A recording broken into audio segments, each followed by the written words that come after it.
c'est à la fuite d'un animal sauvage. C'est à la gangrène d'un corps retrouvé par terre, mort, lacéré.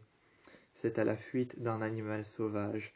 Ses yeux rouges reflétèrent dans la forêt un écho qui ne cessèrent de rugir, tels ces dents lacérées qui avaient lacéré le cou et le corps de ce mort par terre. Ce mort par terre, telle la gangrène d'un corps qui avait été laissé par terre, dans le froid, sur les feuilles, par terre au sol. La gangrène de ce corps resserrèrent les étreintes de Scott, de Derek et de tous les autres, ainsi que de Liam, ainsi que de Théo, ainsi que de Liam, qui resserrèrent les étreintes de leur meute. Tout autour des bois de Beacon Hills se trouvait la police, qui vint à arriver à 4 heures. La police qui vint à arriver à 4 heures resserrèrent leurs étreintes elles aussi, tout comme Scott, Derek, Théo, Liam et tous les autres qui resserrèrent leurs étreintes.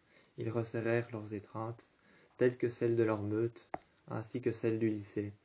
Tout autour du lycée, entouré de voitures de police, mais c'est à cet instant-là qu'on put remarquer que les étreintes des meutes avaient été resserrées. Une bête féroce aux yeux rouges avait été lâchée dans la forêt. Cette bête féroce aux yeux rouges, aux crocs acérés, qui laissèrent derrière elle un écho.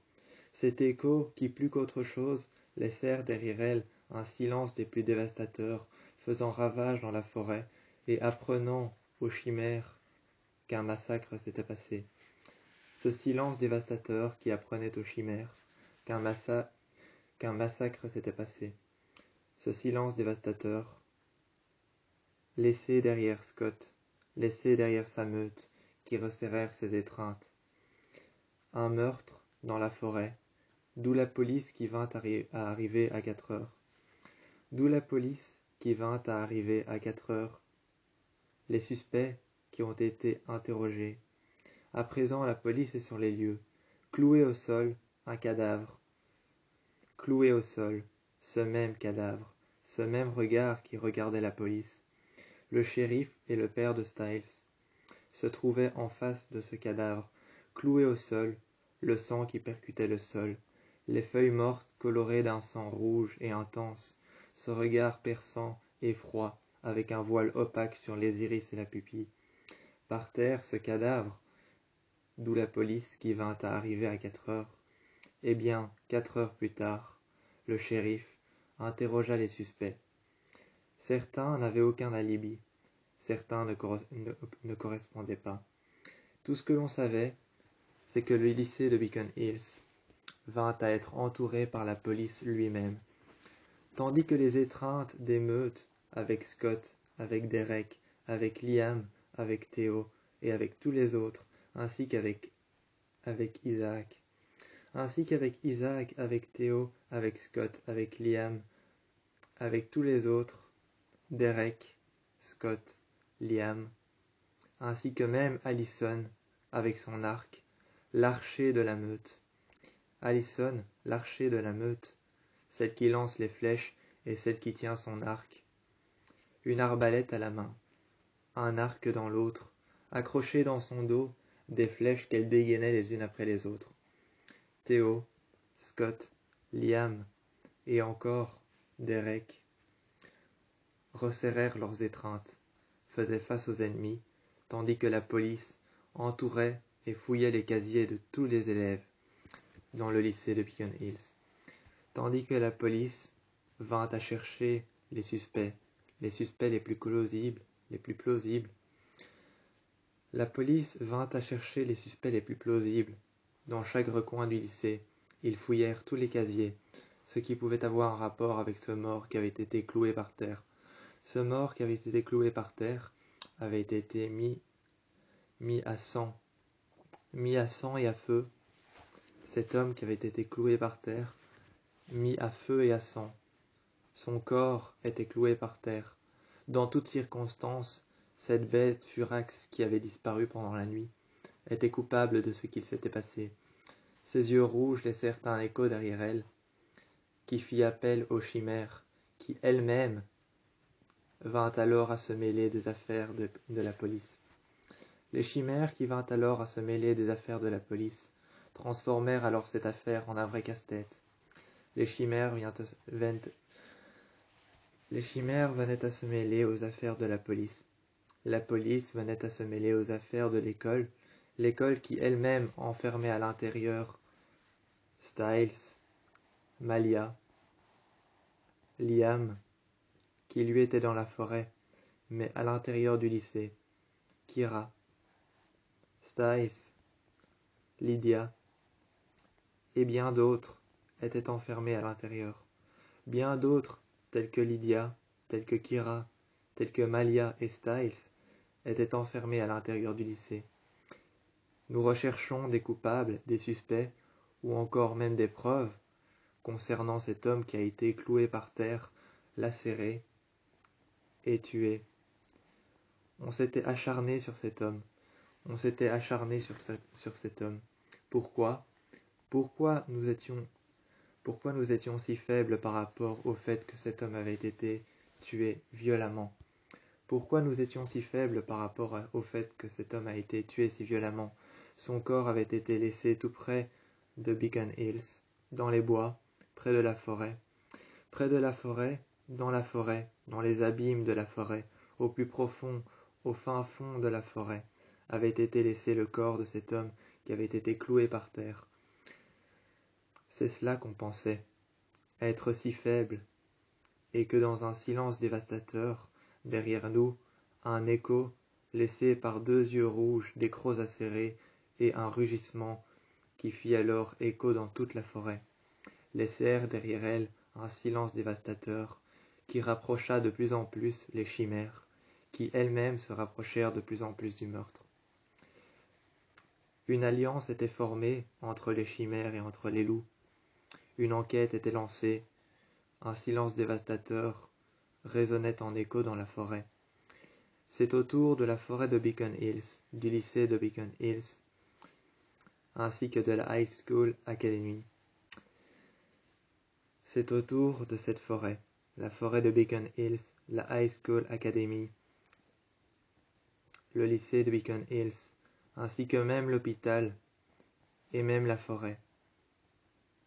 L'asile psychiatrique, l'asilium, dans lequel s'était trouvée Lydia. L'asilium dans lequel s'était trouvée Lydia. Eh bien, Ekenhouse, elle-même, avait un reflet sur tout ce qui passe. Elle-même, Ekenhouse, Lydia qui avait été enfermée pendant tellement longtemps par les médecins de l'horreur à l'intérieur de Ekenhouse, elle-même, cette grande bâtisse qui renfermait des fous et des couloirs interminables, des portes et des secrets, avait un écho et avait une vue imprenable sur la forêt. Elle savait le moindre secret, décimé entre les arbres, entre l'obscurité et entre le fin fond de cette forêt. Un meurtre avait été commis. La fuite d'une bête sauvage, ses yeux rouges qui laissèrent derrière elle une étreinte qui resserrèrent les groupes. Une étreinte qui derrière elle resserrèrent les groupes, les meutes, ainsi que celles de Scott et de Derek. Les étreintes, ainsi qu'un corps qui avait été cloué par terre. Ce soir-là, à l'école avait été encerclée, oui, mais à minuit, Styles et Lydia, Malia, Liam, Scott et tous les autres revenèrent encore une fois au lycée, car ce soir-là, un bal avait été organisé. Un bal, une soirée, une sorte de soirée dansante avait été organisée. Ce soir-là, ce même soir, après les meurtres horribles de cet homme qui avait été cloué par terre, baignant dans son propre sang, et bien juste après, la soirée vint à son comble, il était minuit pile. L'homme qui avait été cloué par terre avait été retrouvé mort. Emmené à la morgue, c'est alors que Melissa, la mère de Scott McCall, vient alors à faire une autopsie de ce même corps. La mère de Scott McCall, Melissa, vint à faire l'autopsie du même corps. Elle devait rendre un rapport pour le jour suivant, et c'est alors qu'au lycée de Beacon Hills, au même temps, au même quart d'heure, à la même heure et à l'instant précis où la fête battait son plein, Melissa McCall, mère de Scott, mère de Scott McCall, était en train de regarder ce qui s'était réellement passé, ce qui s'était réellement produit, ce qui s'était passé sur ce corps qui avait été cloué par terre. Eh bien, Scott lui-même resserrèrent les étreintes de ses troupes, de sa meute, de son groupe. Ils resserrèrent les étreintes de sa meute. Et tel le sang qui avait été versé pendant si longtemps, un mort avait été retrouvé dans la forêt. Les étreintes étaient resserrées. Derek était à côté de Scott. Scott était à côté de Liam. Car Liam était le seul à devoir obéir à Scott. Scott était le seul à devoir obéir à Derek, et dans l'ordre qu'ils avaient choisi. Derek était l'un des premiers leaders. Scott était l'alpha. Mais d'un certain côté, lorsque Derek prenait la puissance et les devants, Scott se devait de lui obéir. Seulement Liam, lui, en toute dernière position, se devait d'obéir à Scott et à Derek, qui à eux deux, resserrèrent les étreintes de leur meute. Ils n'avaient toujours pas confiance en Théo, ni Derek, ni Liam, ni Scott. Scott encore moins, et Styles encore moins. Personne n'avait encore confiance en Théo. Mais malgré cela, il avait été accepté. Il avait été accepté dans la meute. Malgré cela, Scott avait été accepté dans la meute. Scott avait été accepté dans la meute depuis bien longtemps, car il en était l'alpha. Derek avait été accepté dans la meute, car il en était l'alpha lui aussi. Mais Scott se devait de surveiller Liam, avec beaucoup d'attention, car Liam était le loup-garou, le loup qu'il formait. Et pendant ce temps, pendant que Scott formait Liam à devenir un loup-garou, un vrai Oméga, eh bien Derek reprenait les devants, reprenait les rênes, et faisait en sorte de resserrer les étreintes de la meute. Ce soir-là, le corps avait été autopsié par Melissa McCall, qui était à l'hôpital, juste à côté de la décharge électrique. Eh bien, le corps avait été autopsié.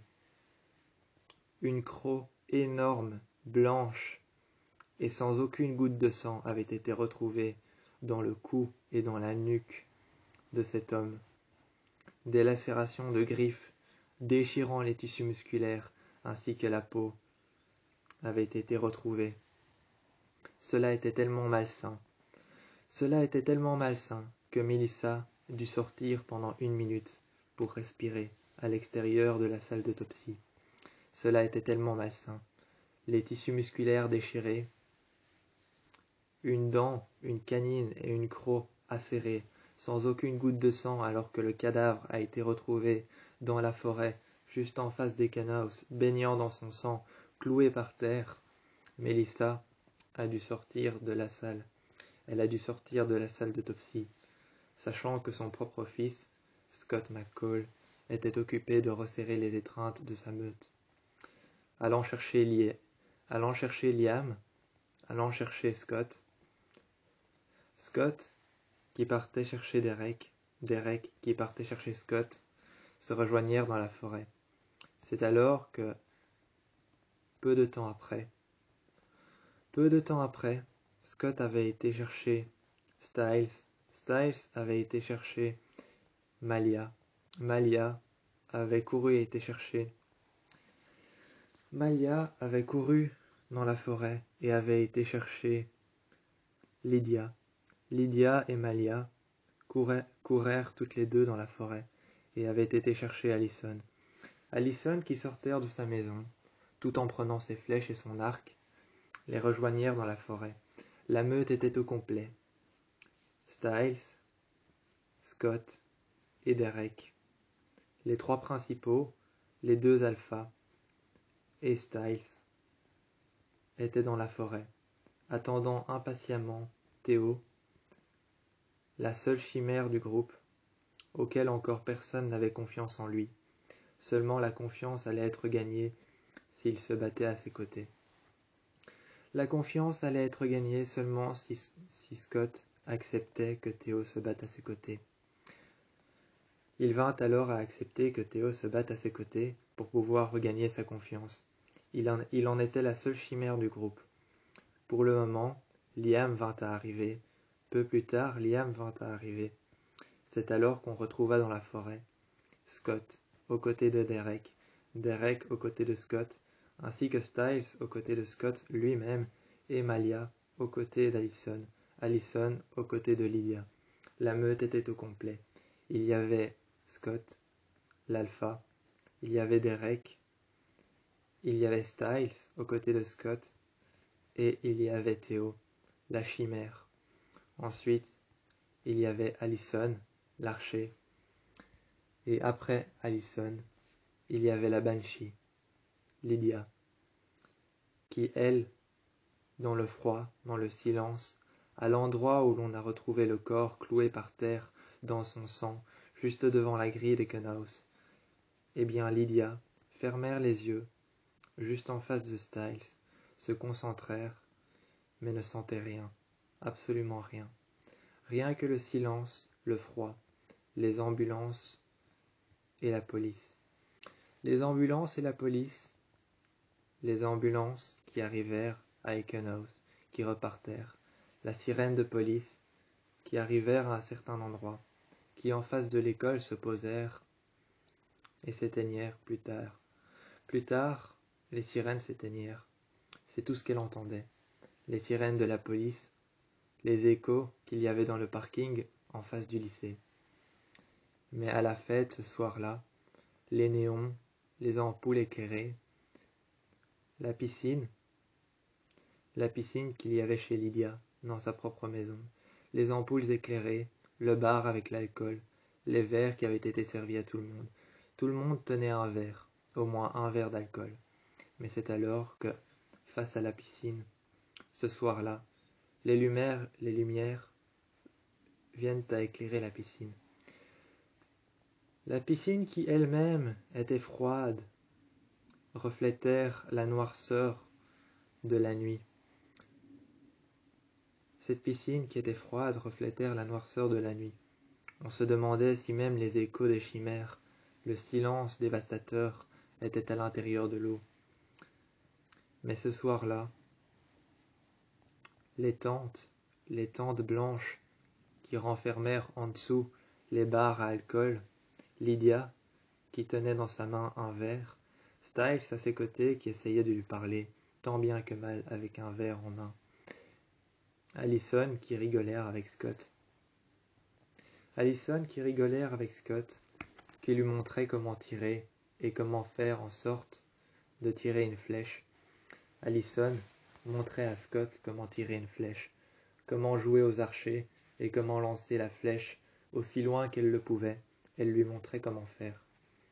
De l'autre côté, tenant son verre, tout comme Styles, il y avait Lydia, qui lui racontait ce qu'elle voyait, ce qu'elle entendait lorsqu'elle était la Banshee, et qu'elle avait des visions ou des pensées qui lui passaient par la tête. Styles était tout en écoute. À côté, il y avait Liam qui était au bar avec son verre, et qui n'avait pas nécessairement de choses à faire. Il regardait les autres, c'est tout. Un point, c'est tout. Il regardait les autres. De l'autre côté, nous avions la Banshee qui parlait. Nous avions la Banshee de l'autre côté, Lydia, pour être plus exact, il y avait la Banshee de l'autre côté qui parlait avec Styles. Pour être plus exact, il s'agissait de Lydia qui parlait à Styles et qui lui expliquait ce qu'elle voyait. De l'autre côté de la piscine, de l'autre côté de la noirceur du reflet de la nuit, dans l'eau, eh bien, de l'autre côté de la rive de cette piscine, dans le jardin de la maison de Lydia, il y avait Scott. Scott qui parlait à Allison, qui lui montrait comment jeter une flèche, comment tirer à l'arc. Il lui montrait. Et de l'autre côté, tout le monde rigolait, faisait la fête et tenait son gobelet. Rempli d'alcool, il faisait la fête. C'était la nuit, mais vint alors que le silence prit place dans la maison de Lydia. Tout le monde se demandait pourquoi tout s'était arrêté d'un coup, et que le silence dévastateur avait pris place.